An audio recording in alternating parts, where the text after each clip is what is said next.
আসসালামু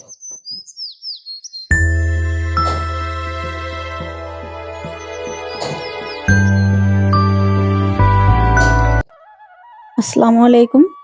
আশা করি সবাই আপনারা ভালো আছেন। আলহামদুলিল্লাহ আমিও অনেক, অনেক ভালো আছি। তো এবারের রোজাটা আসলে মোটামুটি আলহামদুলিল্লাহ অনেকটাই ভালো লাগতেছে। কারণ তেমন বেশি শীতও পড়তেছে না, আবার তেমন গরমও না। আবহাওয়াটা মোটামুটি খুব সুন্দর আছে। আর রোজা রেখে মাশাআল্লাহ এবার কোনো একটা তেমন একটা অসুস্থবোধ বা যে অনেক পানি পিপাসা তাও লাগতেছে না। তো যাই হোক আলহামদুলিল্লাহ সবার রোজা ভালো কাটুক। আর এই যে দেখুন একটা কি সুন্দর একটা গাছ। এটা কি গাছ এটা পরে বলতেছি। আগে তো যারা ভিডিওটা দেখবেন সম্পূর্ণ ভিডিওটা দেখবেন। আর দেখতে, দেখতে যদি আপনার ভিডিওটা ভালো লাগে তাহলে সবাই লাইক, কমেন্ট, শেয়ার করে পাশে থাকবেন। আর নতুন বন্ধু যারা আছেন চ্যানেলটা সাবস্ক্রাইব করে দিবেন। যারা করছেন তাদেরকে অসংখ্য ধন্যবাদ। তো এই গাছটা কে, কে চিনতে পারছেন জানি না। আসলে এটা হচ্ছে গুয়ামরি গাছ। তো এটা একলা, একলাই গাছের গোড়ায় হয়ে গেছে। তো কিভাবে হয়েছে সেটা আসলে বলতে পারতেছি না। তো এমন দু একটা চারা দেখছি অনেক জায়গায় কিন্তু হয়ে গেছে। গুয়ামরিটা যখন হবে তখন ইনশাল্লাহ আবার দেখাবো। আর এই যে এখানে দেখুন মাশাআল্লাহ আমার এই যে ৫ লিটার যে তেলের গ্যালনগুলো আছে সেগুলোর মধ্যে কিন্তু অলরেডি বেগুন আসা শুরু হয়ে গেছে। আর যেহেতু আমি এটা চারা কিনে আনছিলাম তো শুরুতে বুঝতে পারিনি এটা কেমন বেগুন হবে। তো এখন দেখতে পারতেছি এটা আপনার যে কালো লম্বা বেগুনটা আছে তো সেটা। তো যাই হোক দেখি কতটুকু পাওয়া যায় এখান থেকে। বেগুন গাছে সঠিকভাবে খাবার দিলে ভালোই বেগুন পাওয়া যায়।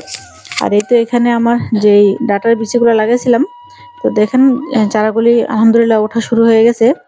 তো এখন এগুলি একটু ঢেকে দিতে হবে। তা না হলে যে চড়ুই পাখি আছে একটু সামান্য বড় হলে চড়ুই পাখি কিন্তু পাতাগুলো একবারে খেয়ে ফেলবে। তখন দেখা যায় গাছগুলি তেমন একটা বড় হয় না। আর এই যে একটা কালো মরিচ গাছ ছিল এখানে চারা কিনে এনে লাগানো। তো সেটার মধ্যেও আস্তে, আস্তে কিন্তু মরিচ আসা শুরু হয়ে গেছে। আর যারা এখনো ডাঁটা গাছ লাগান নাই তো এভাবে করে লাগিয়ে দেন। তো যখন এখানে হবে তখন এখান থেকে শুধু চারাগুলি আপনারা তুলে, তুলে অন্য কোনো টবে ১ টা ২ টো করে ৪-৫ টা করে লাগিয়ে দিবেন। দেখবেন খুব দ্রুত কিন্তু বড় হয়ে যাবে। তো যেমনটা আজকে থাম্বনেলে দেখছেন চারা গাছ কখন বড় হলে বা কতটুকু হলে খাবার দিবেন আর কি খাবার দিবেন। আসলে এই যে দেখুন আলহামদুলিল্লাহ আমার এই যে চিচিঙ্গার চারাগুলি লাগাইছে কিন্তু খুব বেশি দিন হয়নি। যারা সবসময় ভিডিও দেখেন তারা জানেন। তো একটু পিছনে গেলে যারা নতুন বন্ধু আছেন দেখতে পারবেন। আর এরকম করে যখন চারাটা একটু বড় হয়ে যাবে তখন নিচের দিকের এই পাতাগুলি একটু ছেঁটে ফেলে দিবেন। একবারে গোড়া থেকে ছাঁটবেন না। দেখেন আমি কিন্তু একটু ডগা রেখে তারপরে কিন্তু এগুলো কিন্তু ছেঁটে দিছি। কারণ বেশিরভাগ যে রোগগুলা হয় মাটি থেকেই কিন্তু রোগগুলা বেশিরভাগ হয়। সেজন্য মাটির স্পর্শে যেই পাতাগুলি থাকে সেগুলি কিন্তু ফেলে দেওয়াই ভালো। আর আলহামদুলিল্লাহ গাছের গ্রোথ দেখুন মাশাআল্লাহ খুব সুন্দর আছে। তো এখন যেহেতু গাছগুলো আমার প্রায় লাগিয়েছে আজকে অনেকদিন হয়ে গেছে ১ সপ্তাহ এখনো হয়নি অবশ্য। এর মধ্যে দেখেন গাছগুলো মাশাআল্লাহ কত বড় হয়ে গেছে। তো এখন গাছে আমার একটু, একটু করে খাবার দিতে হবে। তাতে করে দেখা যাবে যে গাছগুলো খুব দ্রুত বাড়বে। আর একটু খাবার দিলে তখন কিন্তু দেখা যায় যে গাছগুলো শক্তি পাবে, শক্তি পেয়ে কিন্তু খুব সুন্দর বড় হয়ে যাবে। তো এই যে গাছগুলি আসলে একবার সাথে চারা লাগালেও কিন্তু সব গাছের গ্রোথ কিন্তু এক হয় না। তো দেখেন এটার গ্রোথটা একটু কম আছে, আবার পাশেরটা মোটামুটি একটু বেশি আছে। আর মাঝখানে যেটা দেখছেন সেটা আবার পরে লাগিয়ে দিছিলাম। আর এখানে কিছু ঢেঁড়সের চারা লাগাইছি। ঢেঁড়স গাছটা উঠাতে একটু কষ্টই হয় মোটামুটি। যেহেতু খুব ছোট চারা, পানি বেশি পড়লেও পচে যায়। আবার পানি দেখা যায় একটু কম দিলেও তখন আবার বিচিটা নষ্ট হয়ে যায়। তো একটু কষ্ট করে দেখে তারপরে দিতে হয়। আর এই যে দেখুন মাশাআল্লাহ চাল কুমড়ার চারাগুলো লাগাইছি আজকে মাত্র ২ দিন। তো দেখুন এখনই কিন্তু গাছটা কিন্তু সেট হয়ে গেছে, বোঝা যাইতেছে। নতুন পাতা কিন্তু আবার বের হওয়া শুরু হয়ে গেছে। তো গাছে যদি নিয়মিত একটু খাবার দেওয়া যায়, গাছে কিন্তু আলহামদুলিল্লাহ ফলনও কিন্তু মোটামুটি খুব সুন্দর করে পাওয়া যায়। তো চলুন যখন দেখবেন আপনার চারা গাছগুলো লাগানোর পরে ১ থেকে ২ হাতের মতো একটু মোটামুটি বড় হয়ে গেছে, তখনই আপনারা গাছে খাবার দিতে পারবেন। তো কি খাবার দিবেন? সেটা হচ্ছে আপনার সরিষার খোল ভিজানো পানি। তো আমার এই খোল ভিজানো পানিটা আমি অনেকদিন ধরে ভিজিয়ে রাখছি, যার কারণে একটু কালো হয়ে গেছে। কিন্তু পোকা কিন্তু হয় নাই। কারণ আমি এখান থেকে খাবার গাছে দেই, আবার এখানে কিন্তু একটু করে আপনার পানি দিয়ে রাখি। তাতে করে কিন্তু আর পোকাটা হয় না। তো এই তো এই খাবারটাই সরিষার খোল ভেজানো পানিটা আপনার সব গাছের জন্যই কিন্তু বেস্ট একটা খাবার আর উপকারী একটা খাবার। আর এরকম পাতলা করে যখন গাছগুলো একটু বড় হয়ে যাবে ২ হাতের মতো ১.৫ হাতের মতো, তখন আপনারা অল্প, অল্প করে এরকম পাতলা করে সরিষার খোল ভেজানো পানিটা গাছে দিয়ে দিতে পারেন। এটা দিলে দেখবেন আলহামদুলিল্লাহ আবার কয়েকদিনের মধ্যে গাছগুলো কিন্তু আরো দ্রুত কিন্তু বেড়ে উঠবে।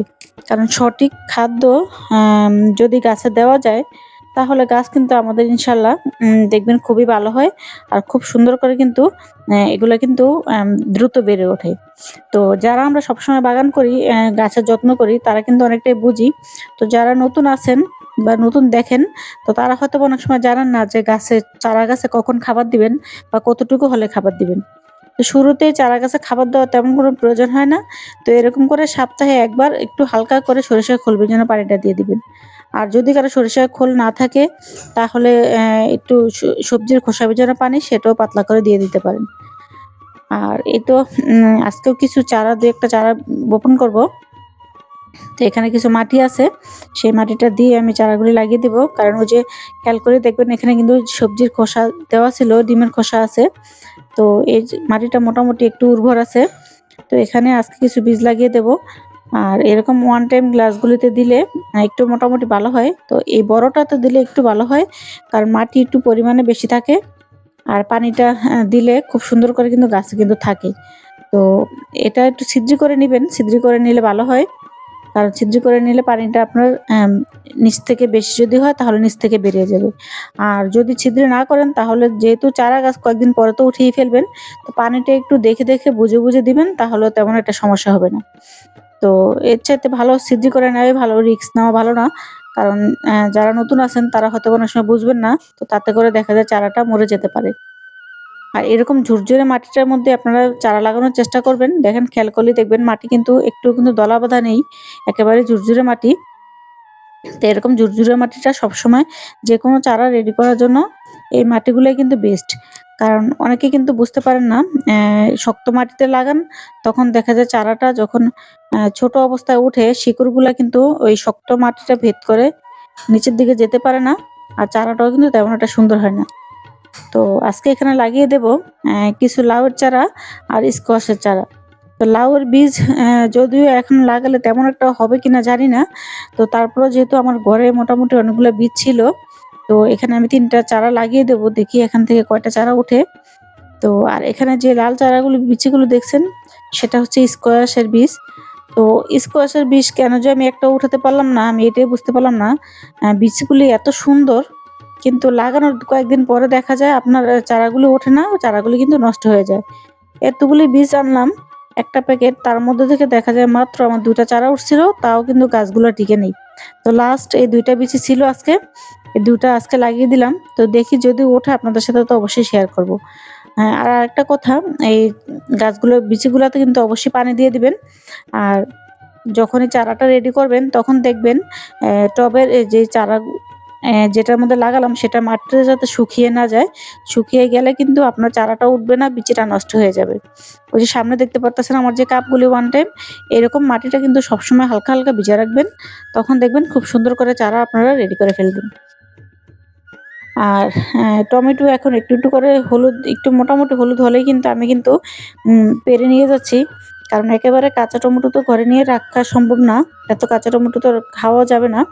আর যদি একটু হলুদ হয় বা এরকম পাকে তাহলে আপনার দেখা যায় যে ঘরে নিয়ে যদি রাখি তাহলে খুব সুন্দর করে কিন্তু পেকে যায়। তো সেজন্য আমি আমার গাছে মোটামুটি যখনই হলুদ দেখতেছি আমি কিন্তু সবগুলো নিয়ে নিতেছি। কারণ টব বেডগুলো আমার রেডি করতে হবে প্রায় ফেব্রুয়ারি মাস শেষ পর্যায়ে। আর বেশিদিন নাই। তো এর মধ্যে টবগুলো রেডি করতে না পারলে অন্যান্য চারা কিন্তু আমি লাগাতে পারবো না। তো তার জন্য যখনই দেখি যে আমার গাছের ফলন একটু, একটু আসা শুরু হয়ে মানে পাকা শুরু হয়ে গেছে তখনই কিন্তু তুলে ফেলি।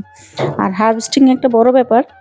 সঠিক সময়ে যদি হারভেস্টিং করা যায় তাহলে আপনার ফলনও খুব ভালো পাবেন। দেখা যায় আপনি যদি এই সবজিগুলি পেড়ে নেন তাহলে আপনার পাশের যেগুলি আছে গাছ আবার সেগুলোর দিকে কিন্তু মনোযোগ দিবে। আর দেখা যায় এগুলো যদি তুলে না নেন তো দেখা যায় যে গাছের শক্তিটা এগুলি আরো পাকানোর জন্য কিন্তু শক্তি দিবে। সেজন্য হারভেস্টিংটা সবসময় ঠিকঠাক মতো করবেন। গাছের সবজির ফলন আরো বেশি পাওয়ার আরেকটা টিপস হলো হারভেস্টিং। আর এই তো দেখুন গাছ এখন শেষ পর্যায়ে, এখন এসে কিন্তু টমেটোগুলাতে একটু রোগাক্রান্ত হয়ে গেছে। তো আমার এত টমেটোর মধ্যে এই যে আজকে ২টা ৩টা পেলাম, আর এর আগে ২টা গাছে ২টা টমেটো পেয়েছিলাম। আর মাশাআল্লাহ কোনগুলা তেমন একটা হয় নাই। তো যাই হোক, গাছ যেহেতু আছে রোগ বালাই একটু থাকবে, এটাই স্বাভাবিক। তো কার বাগানে এখনো টমেটো গাছ আছে জানাবেন। কারণ টমেটো মাশাআল্লাহ ফলন কিন্তু অনেক হইছে। আমার তেমন একটা টমেটো এবার বাজার থেকে কিনতে হয় নাই। দেখা যায় যে মাঝে সাঝে একটু কিনতে হইছে। এছাড়া আমার তেমন একটা টমেটো লাগেই নাই। যে আজকেও প্রায় অনেকগুলো টমেটো উঠিয়ে নিলাম। তো এখানেও তো প্রায় ১ কেজির উপরে টমেটো হবে। আবার গত ২ দিন আগেও আমি আরো টমেটো হারভেস্ট করছি। তো মোটামুটি অনেকগুলো টমেটো হয়েছে মাশাআল্লাহ দেখুন। এগুলো যদি আপনি যদি ঘরে রেখে দেন তাহলে দেখুন খুব সুন্দর করে কিন্তু এগুলো পেকে গেছে। তো তেমন রাসায়নিক নাই, কি কোনো ফরমালিন নেই, কোনো কিছু নেই। এর চাইতে আমাদের যারা বাগান করি তাদের এর চাইতে আর বেশি কি লাগে? এতটুকু হলেই কিন্তু আমরা সন্তুষ্ট। তো যারা এখনো বাগান করেন নাই, তো নতুন বাগানে যারা আছেন, যারা বাগান করতে আগ্রহী, তো এখন যেহেতু বর্ষার সিজন আসতেছে, বর্ষার যে গাছগুলি, গরমের যে গাছগুলি একটু করে লাগান। আলহামদুলিল্লাহ দেখবেন মন প্রাণ ভালো লাগবে। আর আপনি সুস্থও থাকবেন। গাছের কাছে আসলে এমনিতেও ভালো লাগে। আর যেহেতু কয়েকদিন পরে আবার যেহেতু গাছগুলো বৃষ্টি পাবে, বাগানের চেহারাই কিন্তু পাল্টে যাবে। তো এখন যেহেতু গাছের তেমন একটা প্রাণ নাই বলতে গাছ কোনো বৃষ্টি পায় না, কোনো কিছু পায় না। বৃষ্টি যখন আসবে দেখবেন গাছগুলোর চেহারাই অন্যরকম হয়ে যাবে। তো এই তো ভিডিওটা এই পর্যন্তই আজকে। আশা করি আপনাদের ভিডিওটা উপকারে আসবে। তো কে কোথা থেকে দেখছেন কমেন্টসে জানাবেন। তো সবাই ভালো থাকেন, সুস্থ থাকেন। আর বেশি করে গাছ লাগান। একটু করে গাছের যত্ন নিন। এরকম একটু করে গাছের মরা পাতা, বড় পাতা বা কোন গাছে একটু পানি লাগবে, একটু আগাছা জন্ম হইছে। এই তো এই সামান্য টুকিটাকিগুলো যদি আমরা একটু যত্ন করি, সামান্য কেয়ারে কিন্তু আমরা কিন্তু গাছ থেকে খুব সুন্দর ফলন পাবো। এর চাইতে গাছের আর বেশি কিছু দিতে হয় না। অনেক পরিমাণে যে খাবার দিতে হবে তাও না। সবাই ভালো থাকেন, সুস্থ থাকেন। আল্লাহ হাফিজ।